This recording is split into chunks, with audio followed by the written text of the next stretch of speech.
Looking for a new Kenmore appliance? Well, here are a few tips you need to know before you buy to make shopping quick and easy. The first and most important tip is to double check your measurements so there are no surprises on delivery day. Measure the height, width, and depth of your space.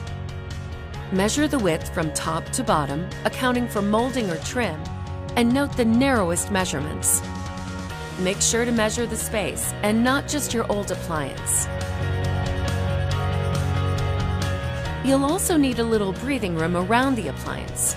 For instance, a refrigerator requires about 2 inches of space between the wall and the back of the unit, 1/8 of an inch on the sides, and about 1 inch on top. Take into consideration any hinges on the appliance, and make sure the doors and drawers have enough clearance to open fully.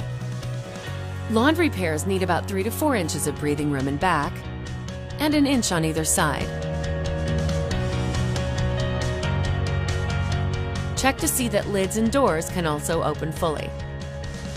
It's also a good idea to walk the path of your home and measure the narrowest points in hallways and doorways, so your appliance doesn't get stuck on the way in. The delivery team will bring all the necessary cords, hoses, and accessories for your new appliance, but you'll need to make sure your home has the right connections. Safety regulations require gas appliances to have a gas shutoff valve within 3 feet of the unit. Washers also require a nearby shutoff valve. And refrigerators with ice and water dispensers need a water line already in place to complete the installation. Now you're ready to start shopping for your new Kenmore appliance. If you have any questions about which models are right for your home, contact us at customersupport@kenmore.com. Kenmore, be amazing.